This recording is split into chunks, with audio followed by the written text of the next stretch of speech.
welcome to my podcast on real relationships. My name is Sophie Passon, and I am a relationship expert, international speaker, and best-selling author of a book, Your Other Half. I decided to start this podcast because, in my opinion, relationships are currently not being portrayed as what they really are. Whether you're watching TV, the news, social media, the perception given to people is wrong. And my aim is to talk about what happens in the real world, talk about real stories, and listen to what real people think, do, or go through, as opposed to creating expectations of something that doesn't actually exist. I may not agree with everything that is said by my guests, but it is their chance to express their opinions and their stories. And here today we have, and I'm actually thinking, do I know how to pronounce your last name? Terrie Vanover, is that right? Yeah, Terrie Vanover. Yeah, I'm Southern, so fair enough, perfect. I butcher everybody's name. So, so what we're going to talk about is divorce and actually who is to blame. So before we do that, can you tell us a little bit about yourself, please?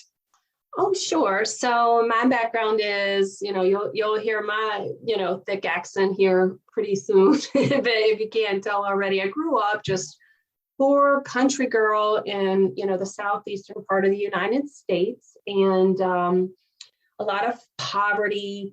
My mom was, single mom, very little education, we had very little money, and my father pretty much abandoned us, my sister and I, pretty much after their divorce when I was maybe 4 or 5. Mm-hmm.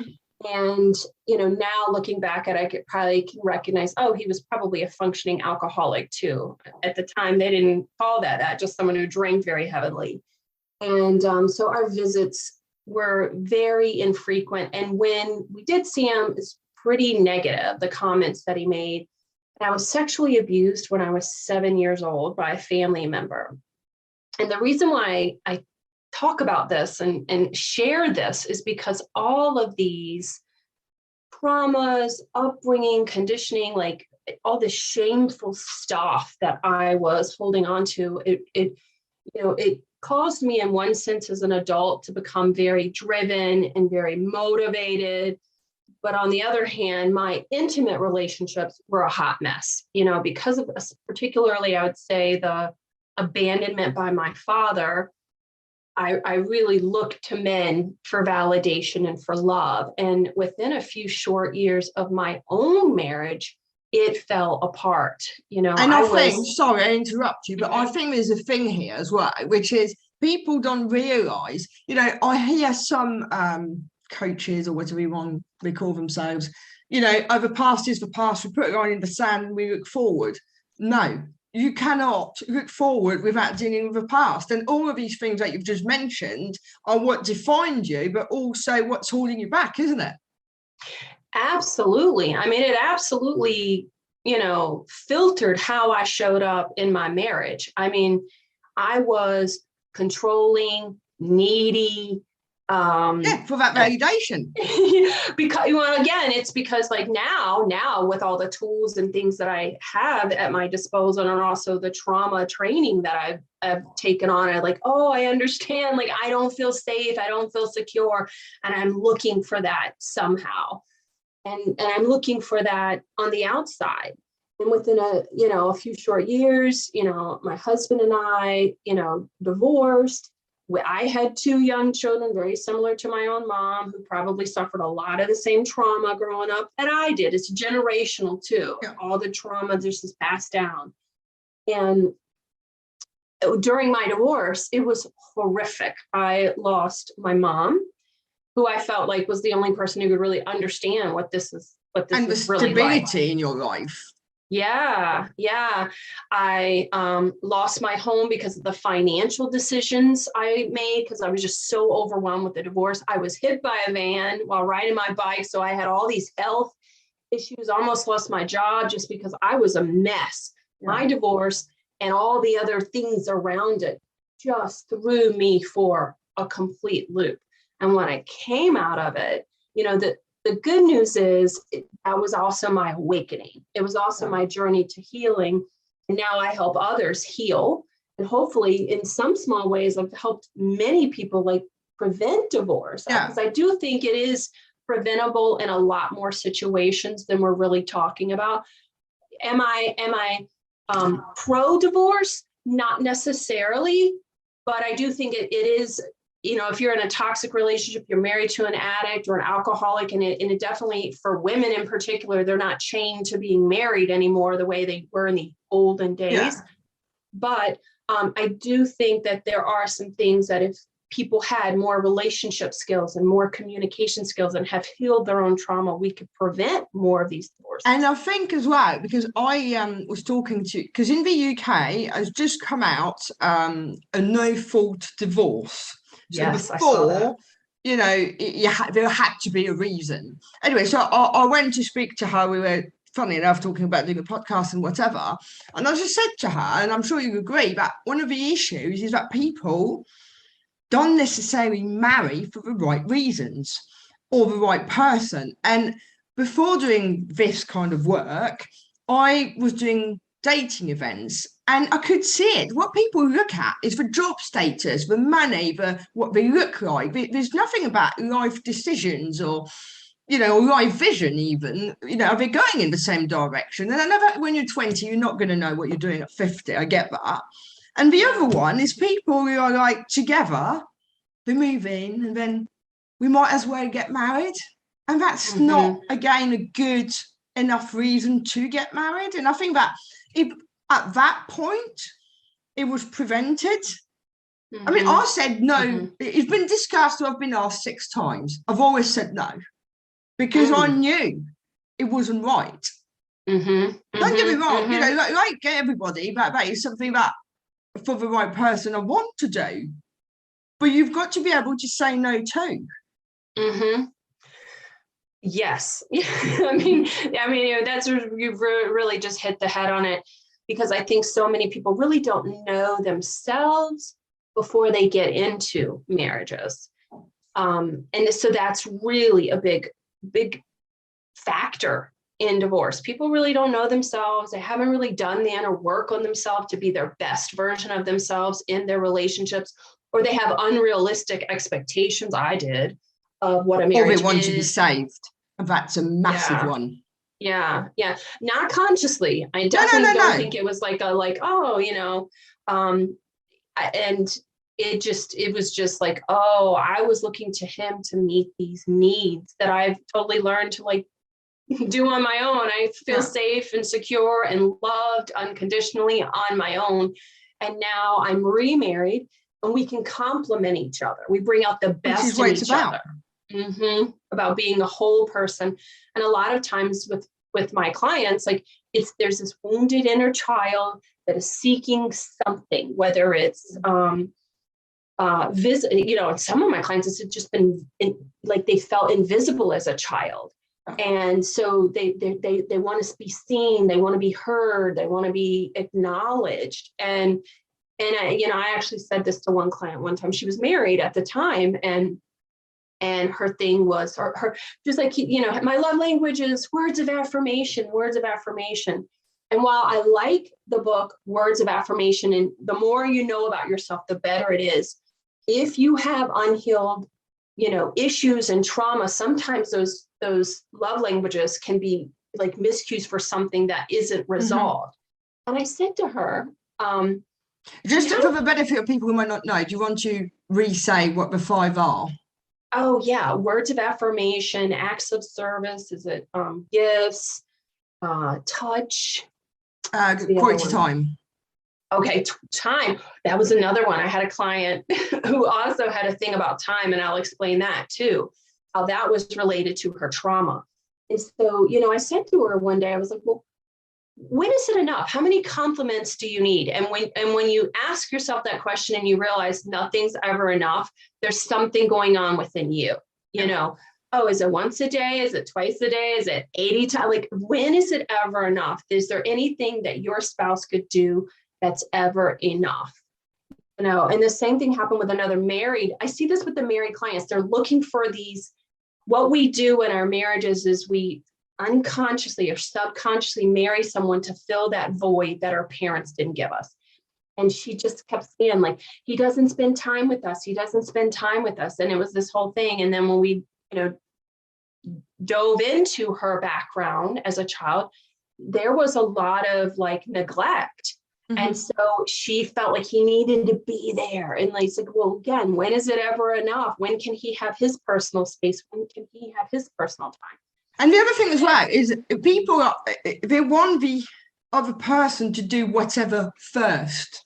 Mm-hmm. And unfortunately, that leads to a vicious circle, because then no one does nothing and nothing gets resolved.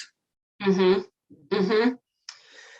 And so it takes a lot of inner work, and it takes a lot, like, what is it about this that I'm seeking, or in doing a lot of the inner, like, what's really going on? And we talked about this like earlier about our mindfulness practice, how that has been life-changing, because when you become more mindful, if you have a meditative practice or a prayer practice where you really sit with yourself and get to know yourself, you start to show up differently in your relationships, because you start to become aware of like what's going on a deeper level. And that's key, because in order to understand other people, you need to understand yourself. Absolutely. And like, why am I asking this? You know, I had a challenging incident that happened with me through, I guess it's been 3 years now. And I mean, my poor husband got the brunt of kind of like my emotional challenge at the time. I just had these expectations that he needed to show up and do this, and this. That's what I needed. You know, if he loved me, he would know without you even telling him. Yeah.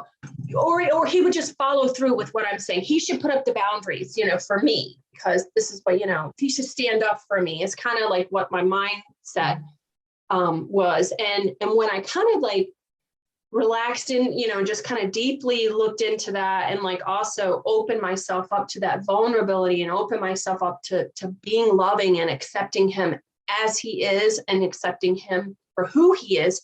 Because for me, he is love personified. He is like the epitome. He's just so loving and caring and generous. And he just loves everybody. And that's what I love about him. And here I was asking him to close that off and shut it down for me. And it was like, oh, that's ugly, on a lot of ways. But also what really was going on is what had been triggered was that abandonment by my father. I was like really looking for someone to protect me in like a fatherly way.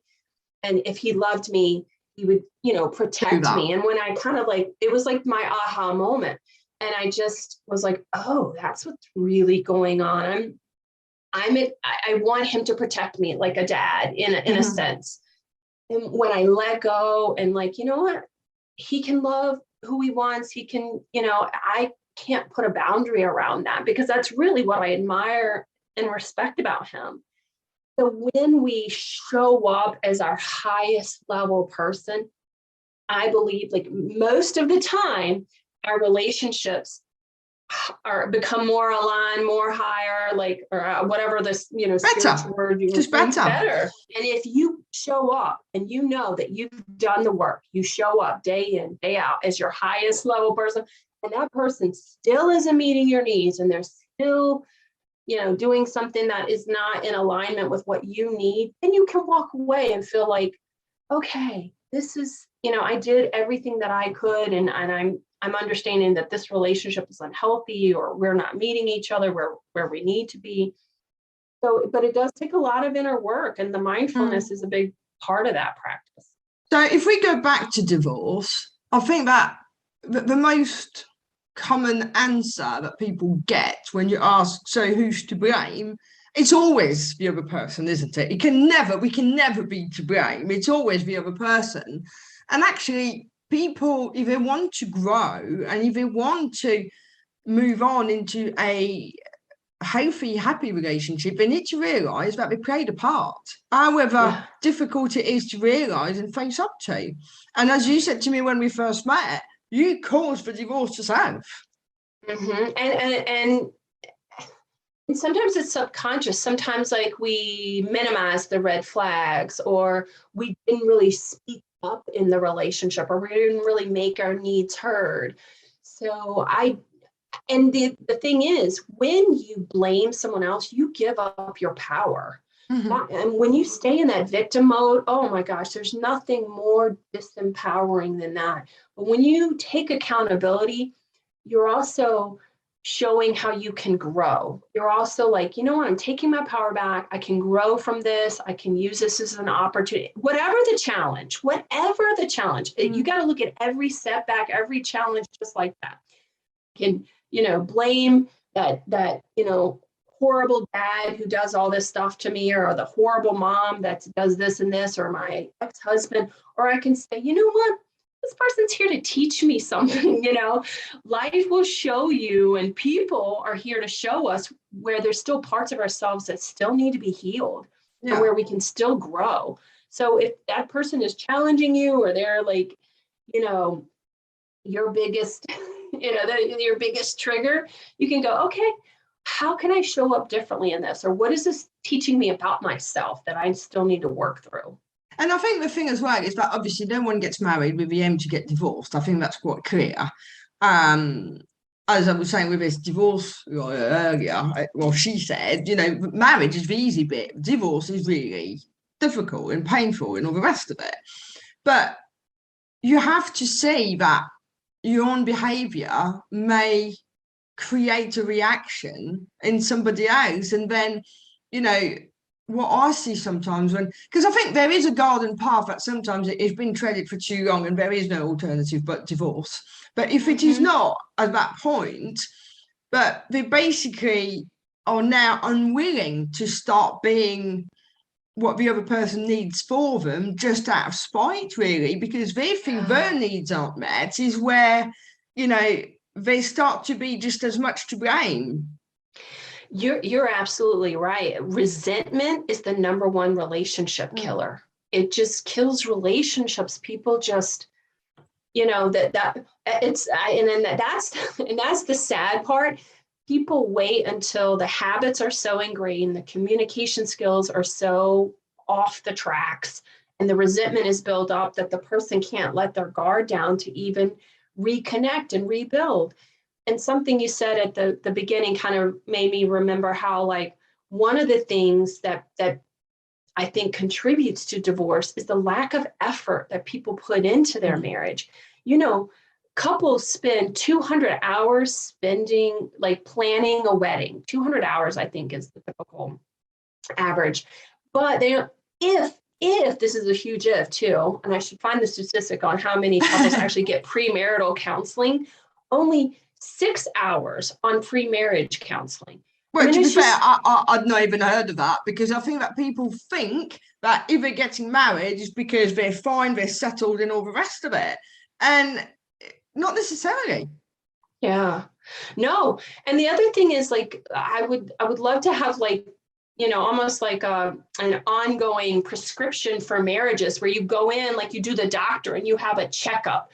And you just make sure, okay, any symptoms here that we need to work through, or but in the hand fasting weddings, they have to renew those vows every year. Oh. Obviously it's slightly pagan or whatever it is, I'm not sure, don't quote me on it, but it has to be renewed every year. But I think that's where also people go wrong. The vows that they say in front of their friends and family, they're not just for one day, they have to be lived by every day, but they forget that bit. Yes. And then I remember this story, right? So this is when I was employed. This young girl, I think she was 25 or whatever, got married. And, this is way before I did any of this. So I'm only like a manager and I'm visiting the head office sort of thing. And I said, oh, you got married, that's really nice. How do you feel now? Any different? I wasn't sure what I was expecting by the answer. And she said to me, yeah, I'm secure now. I don't need to try anymore. And I just thought, even then, I didn't know much about much, but I thought, you're doomed. You are doomed. But you knew that was not a good answer. You were like, yeah. Oh gosh.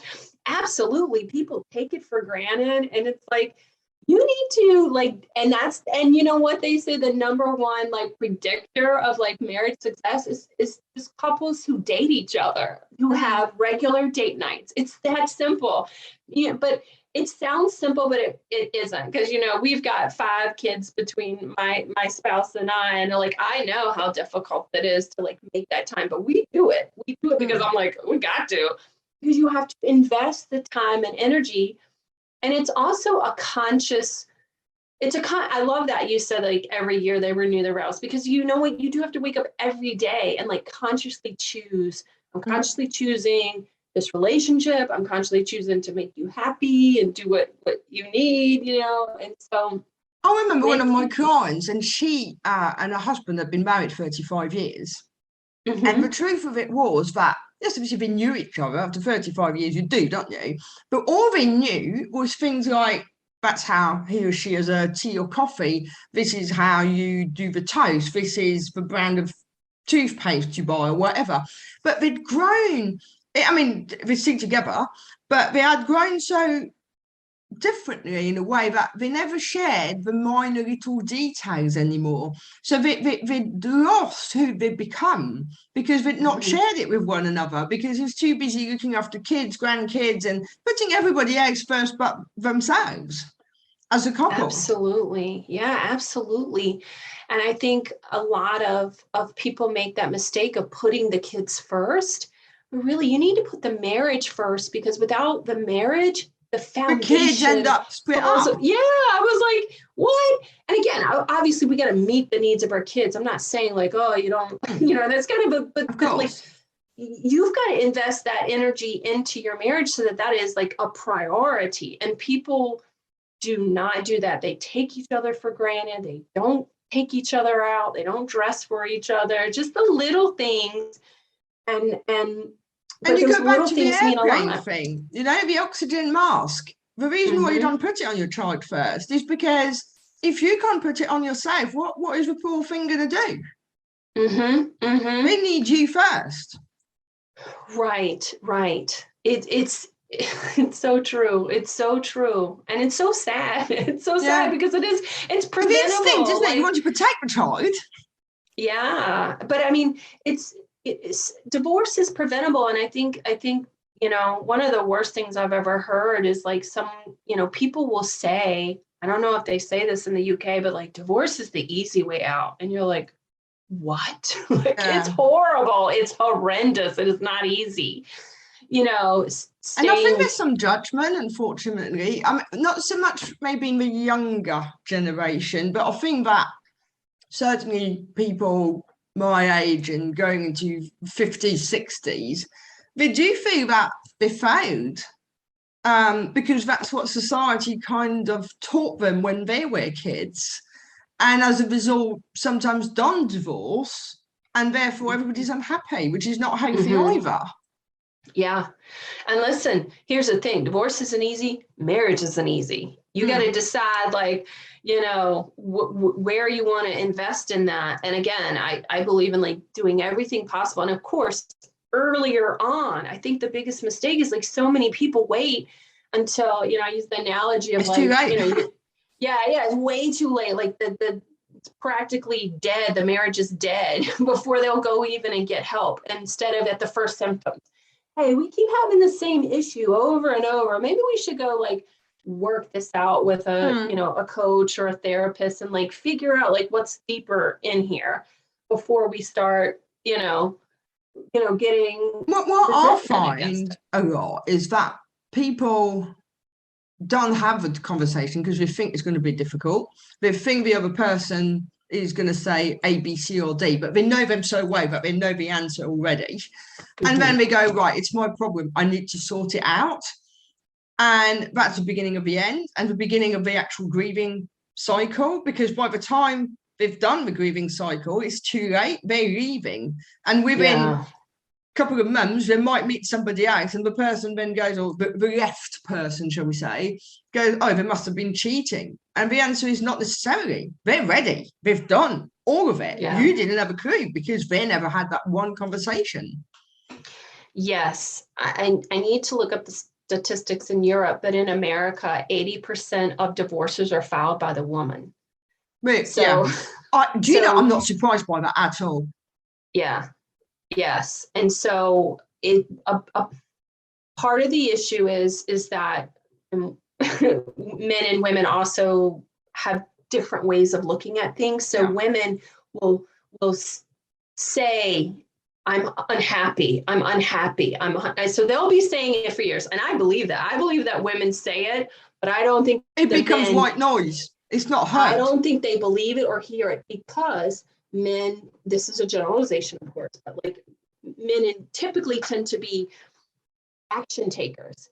So until that file happens, like I cannot tell you how many men tell me I was blindsided, and I was like, no, I guarantee you she's been thinking about this for 2 years and has been telling you for years how unhappy she is. You just didn't hear it, or you just didn't think it was that bad.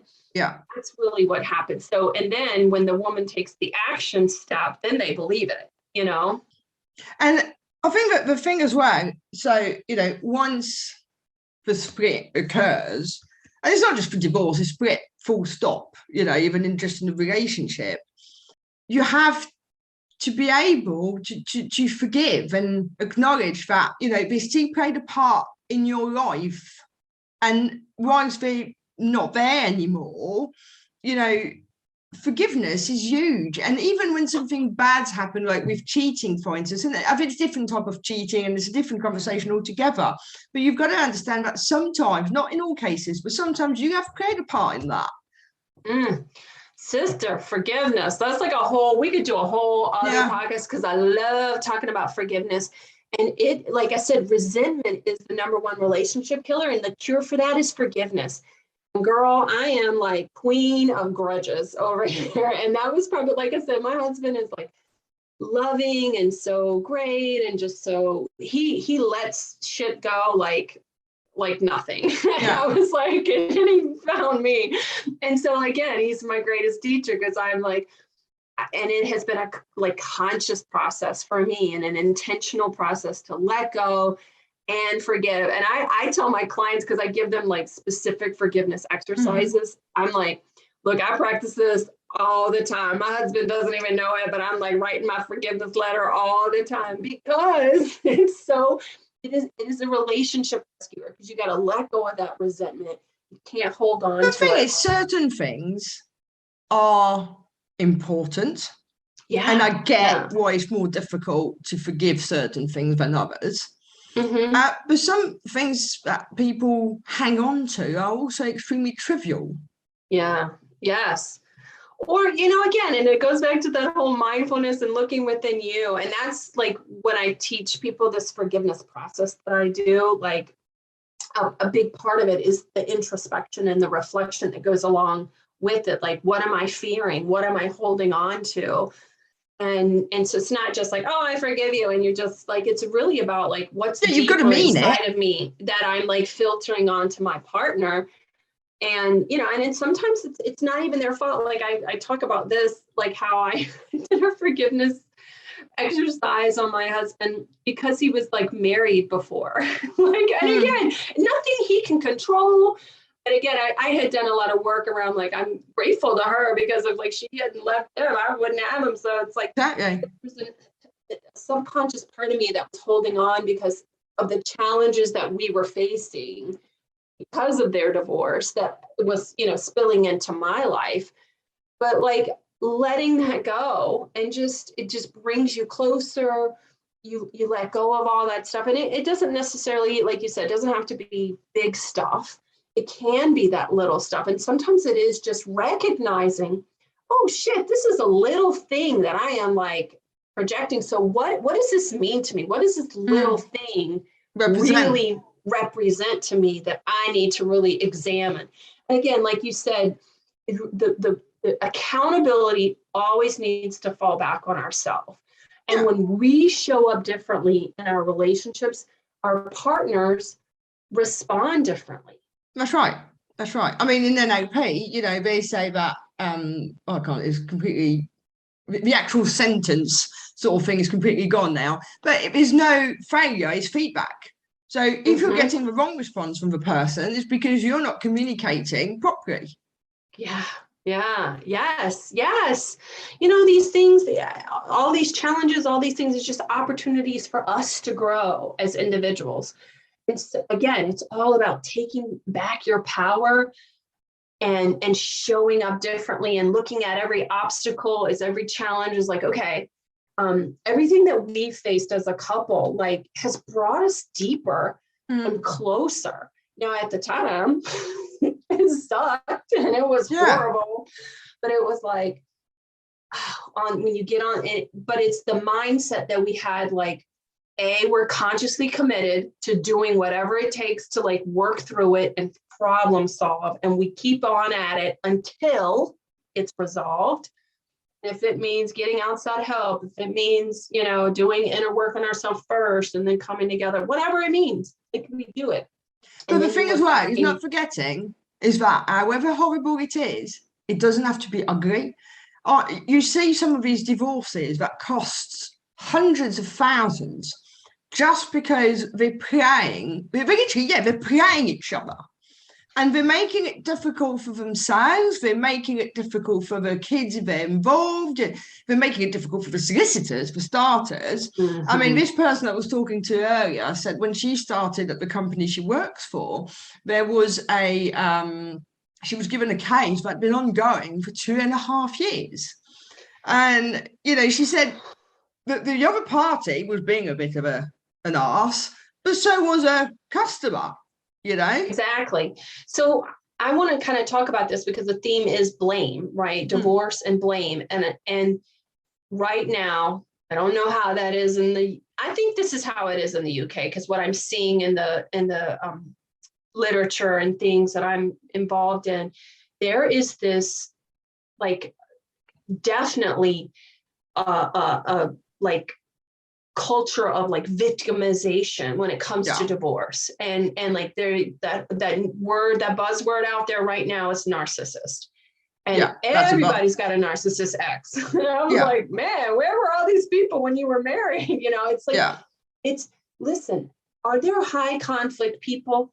Absolutely. But I'm telling you, I have worked with clients who I would say again, and I say this, I was like, I don't label people, and I am certainly not going to diagnose anyone because I am not a psychiatrist. I'm not here to diagnose your ex, and I wish we would stop doing that.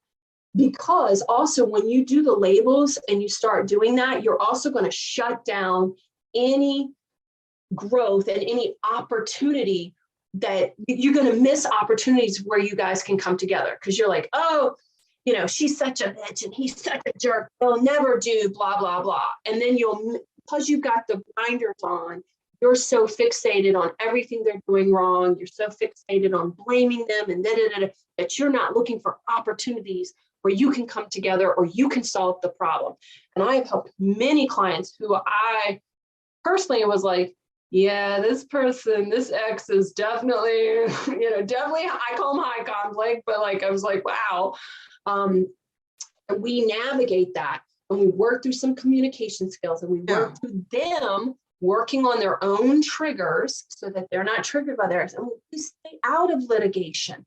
You don't want to go to litigation with some of these high conflict people. You want to try to stay out of it if possible. You don't want strangers making decisions about your children who don't know your life. So if you can, again, it's all about empowering yourself. Stop being the victim. Stop like blaming everything on your ex, because I'm sure you're contributing to it. The only person you're punishing as such is yourself. By dragging things like that for years, what are you achieving for everyone involved? Yeah, it doesn't make sense. And I know that, listen, I know there are high conflict people that do ramp it up. But, I also know attorneys that, like, if you are smart and you hire the right solicitor, again, it's just using some little finesse to try to like avoid some of these, traps that make it even escalations. Exactly. So there's definitely things you can do. And if nothing else, like it's a learning process. Let's say you did marry the like really high conflict. Okay, I learned my lesson. I need to work on myself. I'm not doing that again. Yeah, so I don't repeat this toxic relationship again, because when you look back and then they go, oh yeah, I did this, and this, and I, one of my comments was, yeah, I did really want to save her, I'm like, that did not work out. Wait, Terrie, believe it or not, we're getting towards the end of our time together. So before we go, any pearl of wisdom for us?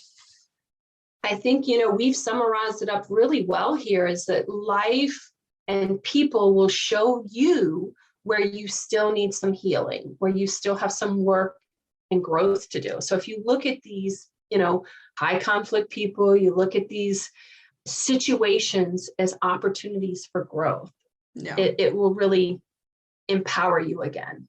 And not forgetting that we learn until the day we die. Mm-hmm. Oh yeah, so many challenges. Well, thank you so much for this. That is it for today. So for everybody else, if you enjoyed the show, then please subscribe, leave us a review, but more importantly, come back for the next episode. Thank you.